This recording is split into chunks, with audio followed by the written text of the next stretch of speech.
Daedra Dossier, Cold Flame Atronak, by Dinagorath the Dread Archivist. Ordinary flame Atronachs have been forbidden in our realm since that Cretan Marcanaz Zexil conjured one in the palace and its heat damaged Diogenes Ice Fangs number 4, one of the master's favorite sculptures. Their banishment, however, left a certain hard-to-define gap in our realm's carefully balanced aesthetic of beautiful pain. An absent voice, if you will, from our chorus of terror and despair. I admit it. I missed the way their lissome forms curvetted and twirled at the edge of vision, their expressions blank of all emotion but for the avid hunger of the arsonist.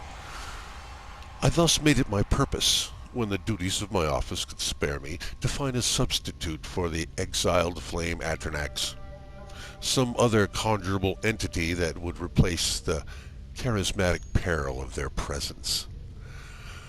Availing myself of the spare transliminal scanner stored in the Tower of Lies, I set myself the task of reviewing, by survey, all of the Oblivion planes within range of its infralux pseudocortex.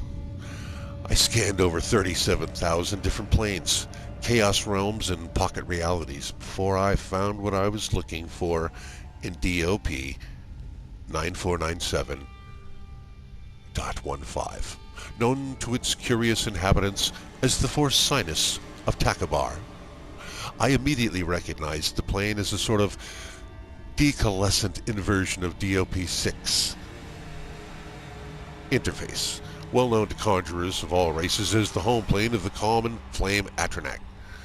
In place of the extreme heat of Interface, where molten rock flows like water, in Takabar, as we may call it for the sake of brevity, the bedrock is subjected to a cosmic degree of cold, causing its material bonds to slide apart and the stone to flow like cold lava.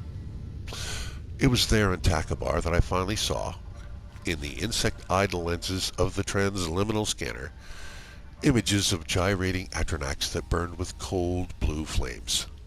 I had found what I sought. After that, modifying Koron's peremptory summons to address Takabar rather than interface with a matter of mere routine. Within 7 shifts, I had succeeded in summoning what we may term a cold flame Atronach to Cold Harbor. As anticipated, rather than giving off unpleasant waves of heat, this was an elemental of cold fire, and there was a steep drop in ambient temperature in its presence.